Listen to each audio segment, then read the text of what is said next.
বলছি এই যে বাড়ি বাড়ি যাচ্ছেন, কি কথা বললেন, কি হচ্ছে একটু যদি বলেন। বিএলআর অফিসার কি হচ্ছে বলতে আমরা বাড়ি বাড়ি যাচ্ছি, গিয়ে আমাদের যে এনুমারেশন ফর্ম আছে সেগুলো দিচ্ছি আমরা, দিয়ে সেগুলো আমরা বুঝিয়ে দিচ্ছি কিভাবে কি ফিল আপ করতে হবে না করতে হবে।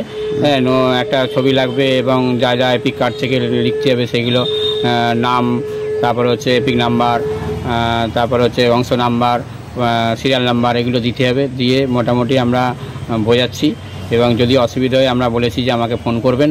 আমার ফোন নাম্বারটা উপরে দেওয়া আছে, আমার নাম তপন কুমার মাঝি, ফোন নাম্বার, ওটা আমাকে ফোন করে জানাবেন। আমরা যথাসাধ্য আপনাদের চেষ্টা করবো ফর্মটা ফিল আপ করার জন্য, কোনো অসুবিধা হবে না, চিন্তা নেই। আমরা সব আপনাদের যাতে নামটা থাকে অবশ্যই আমরা ফিল আপ করবো, আপনাদের সব কিছু ফিল আপ করে আমরা মোটামুটি আপনাদের সাহায্য করব। কিরম সাড়া পাচ্ছেন বা মানুষের ভোটারের সঙ্গে কথা দেখছি তো খুব সাড়া পাচ্ছি এবং খুব আনন্দ আগ্রহী সবাইরই প্রায়। ঠিক আছে, সবাই কি হচ্ছে বলে দেখছি আশপাশ থেকে সবাই চলে আসছেন, এসে ওনারা মোটামুটি দেখছেন কি করতে হবে না করতে হবে, জিজ্ঞাসা করছেন, ভালোই সারা আছে। ঠিক আছে, ভয় ভীতি কিছু নেই? না, ভয়ের কিছু কারণ নেই। ভয় কি আছে, ভয়ের তো কোনো কারণই নেই এখানে। ঠিক আছে, ভোটার কার্ডে নাম, ভোটার লিস্টে নাম আছে এবং এপিক কার্ড আছে, সেইটা নিয়ে একটা হচ্ছে আর কি, সার্চিং করা হচ্ছে যে ঠিকঠাক আছে কিনা, আর তো কিছু ব্যাপার নেই। ঠিক আছে, আমার নাম শ্রী তপন কুমার মাঝি, আমি গোপালনগর পূর্বপাড়া প্রাথমিক বিদ্যালয়ের প্রধান শিক্ষক। ঠিক আছে, এবং আমার এই ওয়ার্ডেই বাড়ি। ঠিক আছে, 112 নম্বর ওয়ার্ডেই আমার বাড়ি। ঠিক আছে, বেরে এখানে ভোটার কার্ডে যেগুলো দেওয়া আছে সেগুলো ফিল আপ করবে। শুরু হয়ে গেছে কিনা বাবার যে লিঙ্কেজ আছে না, এখানে সেটাকে ফিল আপ করে দেবে। ঠিক আছে,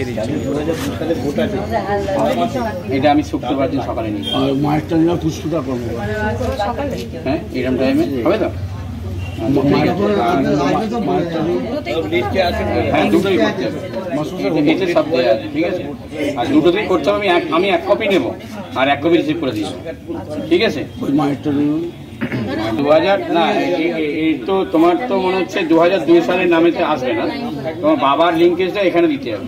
ঠিক আছে, ওইটা, হ্যাঁ, বাবার যে এটা আছে এখানে দিতে হবে, যে আপনি বলেছে না, এখানে নাম, বাবার এপিক নাম্বার, তারপরে বাবার সাথে সম্পর্কটা কি এখানে লিখতে হবে। ঠিক আছে, আর বাবার এখানে এগুলো।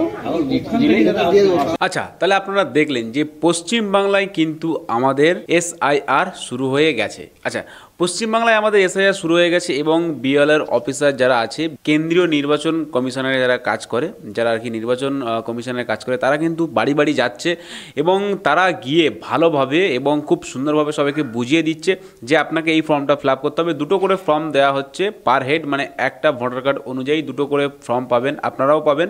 তো সেই ফর্মটাকে কী করতে হবে, ফিল আপ করতে হবে, করে তাদের কাছে যথারীতি জমা দিতে হবে। আমাদের পশ্চিমবাংলায় কিন্তু SIR শুরু হয়ে গেছে। এবার ঘরে ঘরে, বাড়িতে বাড়িতে, সবার বাড়িতে বাড়িতে আসবে, সবার কাছ থেকে ডকুমেন্টস নেবে।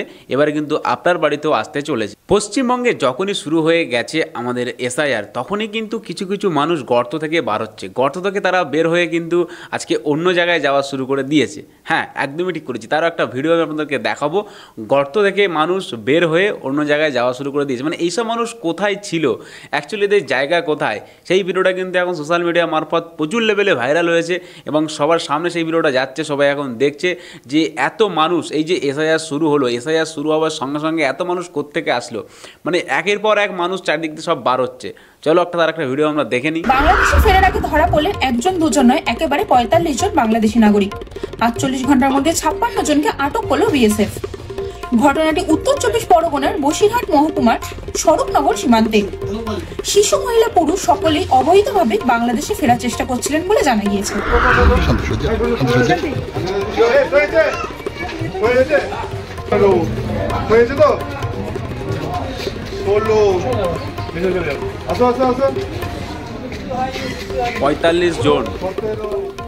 গতকাল গভীর রাতে পাথারি হাকিমপুর গ্রামে তারানিক দিক দিয়ে সীমান্ত পেরোনোর সময় BSF এর 143 নম্বর ব্যাটালিয়ন তাদের আটক করে। ধৃতদের মধ্যে রয়েছেন বাংলাদেশের সাতক্ষীরা আর বাগেরহাট জেলার বাসিন্দা। BSF তাদের তুলে দেয় স্বরূপনগর থানার হাতে। এর আগে বৃহস্পতিবার রাতে আরো 11 জন বাংলাদেশিকে ধরা হয়েছিল। সব মিলিয়ে মাত্র 48 ঘন্টায় ধৃত 56 জন। সীমান্তে নিরাপত্তা এখন আরো জোরদার করা হয়েছে। 45 জনকে আজ বসিরহাট মহকুমা আদালতে তোলা হবে।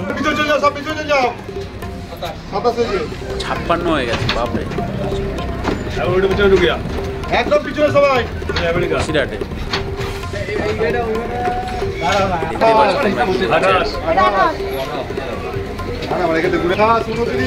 সেই সঙ্গে সঙ্গে এসআইআর শুরু হয়ে গেছে, বাড়িতে বাড়ি চলে এসেছে অফিসাররা সব।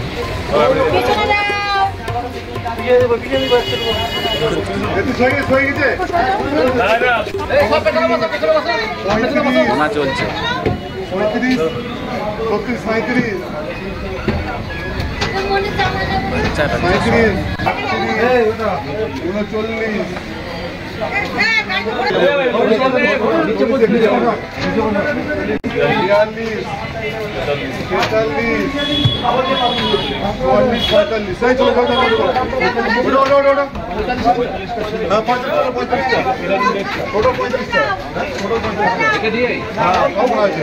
বাচ্চা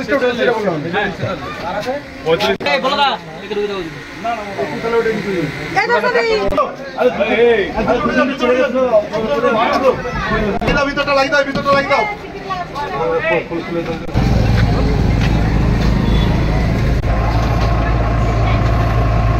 কোথাকার ঘটনা জানেন? কোথাকার ঘটনা এটা? এটা হলো স্বরূপনগরের ঘটনা। স্বরূপনগর কোথায়? একদম বাংলাদেশ লাগোয়া জায়গা, যেখানে কিন্তু মানুষ ইতিমধ্যে গ্রেপ্তার হওয়া শুরু হয়ে গেছে, যেখানে দলে দলে মানুষ গর্ত থেকে বার হচ্ছে এবং সেই গর্ত থেকে বার হয়ে তারা কিন্তু অ্যারেস্ট হচ্ছে মানুষের হাতে। বসিরহাট থানার অন্তর্গত স্বরূপনগর বলে একটি জায়গা আছে। আজকে সেই জায়গা থেকে পুলিশ কিন্তু 45 জনকে গ্রেপ্তার করেছে।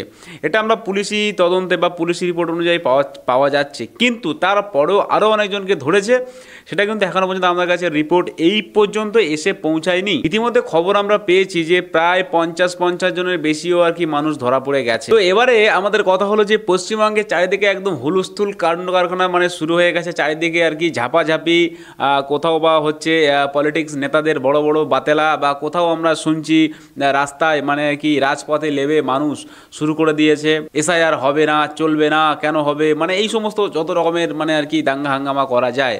কিন্তু তারপরেও কিন্তু এসআইআর হচ্ছে, আমাদের পশ্চিমবঙ্গে শুরু হয়ে গেছে। প্রত্যেকের বাড়িতে বাড়িতে আসবে, প্রত্যেকের বাড়িতে বাড়িতে এসে অবশ্যই সমস্ত ডকুমেন্টস চেক করবে এবং তারপরে আপনার বাড়িতে কতজন মৃত আছে বা কতজন জীবিত আছে বা কতজন ভোট দিচ্ছে সেই ক্যালকুলেশন কিন্তু শুরু হয়ে গেছে। এটা নিয়ে এটা বন্ধ করার জন্য কিন্তু হাজার হাজার লাখ লাখ কোটি কোটি মানুষ কিন্তু আন্দোলন করেছে।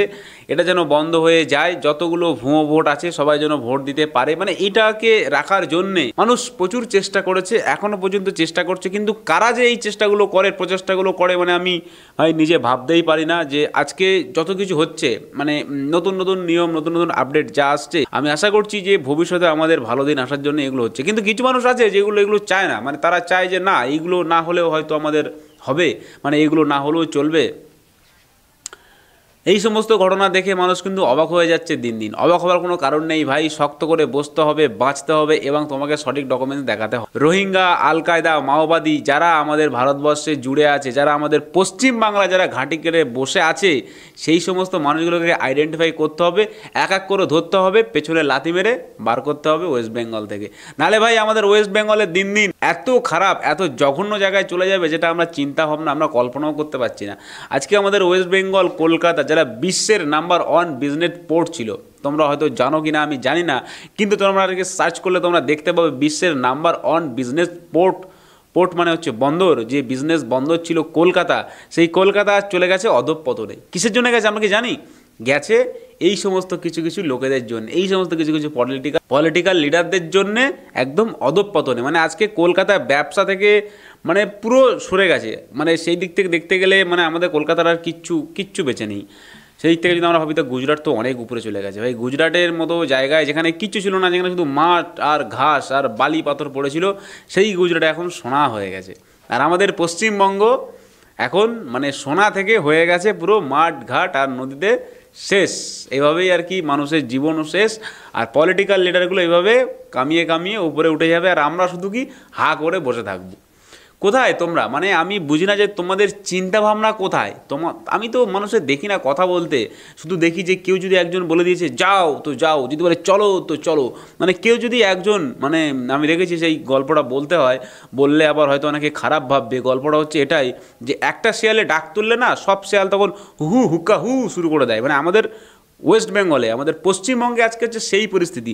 যদি কোনো একটা শিয়াল একবার হুকার তুলে দেয় যে হুক্কা হু শুরু করো, তো দেখি পিছনে পিছনে সব শিয়ালগুলো ছুটে চলে যায় সেই শিয়ালের দিকে, যে না শিয়াল আজকে এই বড় শিয়াল আমাদের বলেছে আমাদের এটা করতে হবে, আমাদের ওটা করতে হবে। মানে ভাই বড় শিয়াল যা বলবে আমাদের সব কিছু করতে হবে, কিন্তু আমাদের নিজস্ব তো একটা চিন্তাভাবনা আছে, মস্তিষ্ক বলে একটা জিনিস আছে। তো মানে ভাই ভাবতে হবে তোমার মস্তিষ্ক, তোমার দিমাগ তুমি লাগিয়ে কাজ করো, যেটা তোমার যদি পতনও হয়, যদি তুমি অধঃপতনে যাও তাও তোমার ঠিক আছে, কিন্তু ভাই অন্যের কথা শুনে বা অন্যের দিমাগ শুনে বা অন্যের কথা যেটা বলছে সেইটাই তুমি করতে হবে, এই কথা শুনে তুমি যদি কিছু করতে চাও, এটাতে তুমি কোনোদিন উন্নতি করতে পারবে না, তুমি আরও অধঃপতনে যাবে। ঠিক আছে, তোমার দিমাগ, তোমার মস্তিষ্ক, তোমার ব্রেন যেটা বলবে যে হ্যাঁ, তোমার মন যেটা বলবে যে হ্যাঁ ভাই এটা করলে আমি হয়তো জীবনে উন্নতি করতে পারবো, তুমি সেটাই করো, তুমি আজকে সেটাই করো। কেউ একজন বলে দেবে, কেউ একজন দেখিয়ে দেবে, তুমি সেটা নিয়ে শুরু করে দেবে। না ভাই না, এটা না, এটা একদম ভুল, এটা চরম ভুল। আজকে ওই যে আমি শিয়ালের গল্প করছিলাম না, যে শিয়াল একটা হুক্কা হু করে দেবে আর সব আমরা চলে যাব, তো এটা ঠিক না। আমরা তো দেখছি সব পলিটিক্যাল বড় বড় লিডার, আমি নাম বলবো না কারো, আমি নামও বলবো না কোনো আর কি পার্টির নামও বলবো না যে এই পলিটিকের এই পার্টির নেতা এতটা জনপ্রিয় নেতা এই কথা বলেছে, না এইগুলো আমি বলবো না। এইগুলো না বলেও কিন্তু আজকে কথা বলা যায়। তো সেই দিক থেকে আমরা দেখছি যে কোনো একজন, আবার আমরা দেখছি যে আমাদের ক্ষমতায় যে মানে কি পার্টি আছে সেখানে কিছু কিছু মানুষ আবার কি হুমকি দিচ্ছে, তারপরে আবার কি মানে ডাইরেক্ট বলছে, চ্যালেঞ্জ নিচ্ছে যে চ্যালেঞ্জ নিবি, চলে আয়, তুই এখানে চলে আয়, তোকে আমি দেখে নেবো, তোর কত বড় দম আছে, তুই এখানে আমাকে এসে কথা বল। মানে এরকম ধরনের, মানে ভাই এটা কি হচ্ছে? এটা কি পশ্চিমবঙ্গের রাজনীতি এরকম হয়ে গেছে? মানে এতটা নিচে নেমে গেছে যেখানে মানুষ on camera, on focus, media ফিডিয়া সবাই আছে, সবার সামনে এসে বলছে কি এরকম তুড়ি মেরে বলছে যে তোকে আমি দেখে নেবো, তুই যদি এর বাচ্চা হোস, তুই যদি ওর বাচ্চা হোস, তোকে আমি এখানে পুঁতে দেবো। মানে এই সমস্ত, মানে ভাই এইগুলো যদি আমাদের পশ্চিমবঙ্গে আজকে চলতে থাকে তাহলে পরবর্তী প্রজন্ম, পরবর্তী জেনারেশন কি শিখবে? এইগুলো থেকেই তো তারা শিখবে, এইগুলো থেকেই তারা পরবর্তী প্রজন্ম আরও খারাপ পরিস্থিতিতে চলে যাবে। দেখো যেটা হয় ভালোই হয়, আখেরে সব কিছু ভালো হওয়া প্রয়োজন আমাদের সবার জন্যে। যেমন একটা নচিকেতার গান আছে না, যে একদিন সবই শান্ত হবে আর পৃথিবী ধরিত্রী মানে পৃথিবীর বুকে আবারও শান্তি আসবে, আবারও নতুন করে ভালো কিছু হবে, আবার নতুন করে গাছ জন্মাবে, আবার নতুন করে শান্তির একটা আমরা একটা আশা নিয়ে বেঁচে থাকা মানুষের নচিকেতার গানগুলো তোমরা যদি শোনো আজকে, সেই গানগুলো আর কি রিলেটেড হয় আমাদের বাস্তবে এখন রিলেটেড হয়, যে একটুকুনি জাস্ট বেঁচে থাকার আশা নিয়ে মানুষ এখনও পর্যন্ত লড়ে, এখনও পর্যন্ত বেঁচে আছে, যে কবে আবার নতুন দিন শুরু হবে, কবে আবার নতুন করে সব কিছু ফিরে পাবো। তো বেশি না বকে আজকে ভিডিও আমি এখানেই শেষ করব। ভালো থাকবেন, সুখে থাকবেন সবাই। সুখী আমি কি বলছি, সুখে থাকাটা এটা ঠিক না, মানে ভালো থাকবেন। অবশ্যই অন্যায় হতে দেবেন না, অন্যায়কে প্রশ্রয় দেবেন না, আর অবশ্যই লোকের কথা শুনে কাজ করবেন না, কাজ করবেন নিজের কথা শুনে, নিজের মনের কথা শুনে। ঠিক আছে, তো দেখা হবে একটা পরবর্তী ভিডিওতে, তখন সবাই ভালো থাকবেন, নিজেদের খেয়াল রাখবেন। জয় বাংলা, ভারত মাতা কি জয়।